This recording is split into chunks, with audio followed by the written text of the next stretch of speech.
A financial crisis at Canada Post again, and it's boiled over. And the government's plan has sparked an immediate strike. No mail.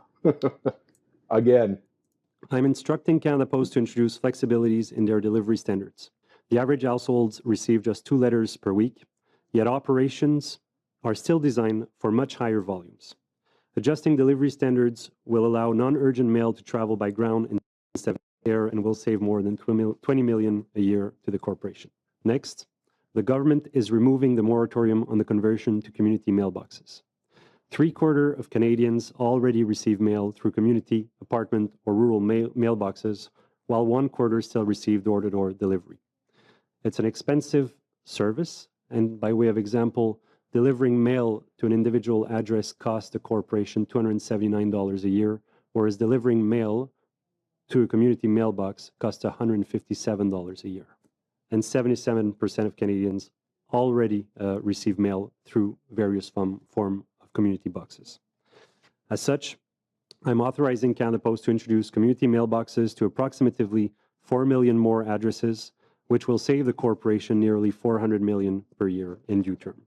Now, as recommended in the Kaplan report, we'll also be lifting the rural moratorium, and I'm instructing Canada Post to come back with a plan that will ensure protection of service in rural, remote, and Indigenous communities. Areas that used to be rural or even urban. It also means that multiple post offices operating near each other, including some just a few hundred meters apart, are required to stay open because of the moratorium. Lifting this moratorium will allow Canada Post to right-size its network to adapt to today's demographics, but I want to be clear. Canada Post has an obligation to serve all Canadians in every community in Canada, and that will not change. Lastly, the government is reviewing the process for increases to the stamp rate to modernize and shorten it in line with Commissioner Kaplan's recommendations. Taken together, these measures will help stabilize Canada Post's financial situation by generating close to $500 million per year. Well, yeah. Canada Post is in some serious trouble. No sooner had that news conference come to an end, but all of a sudden on social media, it starts spreading that Canada Post is on strike. I was just at the post office trying to send a registered letter, and they said no. And Cup W walked out across the country. And so here we are in the midst of a postal strike once again.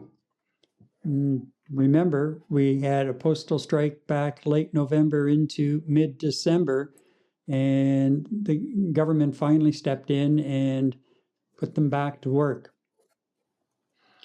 But every time, and I don't know what the postal union is thinking, because every time you cause a disruption like this, you're losing more customers. And when you listen to the numbers, and the minister made reference to that in his comments, in some of the comments that I clipped from it, Minister Joel Lightbound, and, you know, the cost of delivery per door, the annual cost of delivery per door, mail volume has gone down, meaning the price has gone up, because it was at $169, $179 a year per door, and now it's up to 200 and some odd per door because the volume of mail has gone down. So they're not pulling in the revenue on the letter side, but they're still paying a postal worker a decent, more than a decent wage in a lot of cases. And I'm beginning to think, and I've heard some other people commenting the same way, I'm beginning to think that, you know, has the postal union kind of brought some of this on itself with its work disruptions, and then with the very lucrative contracts that it's negotiated? However, I'm not putting the full blame on the union, because somebody on the other side eventually agreed to whatever the demands were at Canada Post and at the federal government, ultimately the federal government.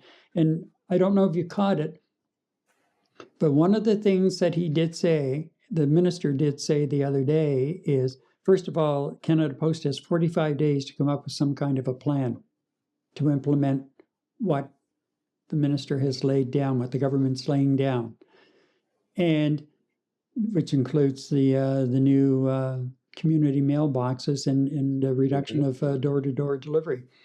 But he also said there will be a reduction in the size of management at Canada Post as well. Right. Which, and, well, you know, Gary, I mean, I think you're absolutely right. Both sides of the table are failing in some areas in terms of understanding exactly what the business model for Canadian Post should be. Canadian postal delivery should be. Whether that's Canada Post or not is yet to be, determined over the next few years. But look, I mean, you're running a business. You kind of look at what the demands are for the business. First of all, as you mentioned, going on strike is just a loss of money again, right? But from a union perspective, I'm all for unions, but there comes a point in time where the unions are their own worst enemy sometimes.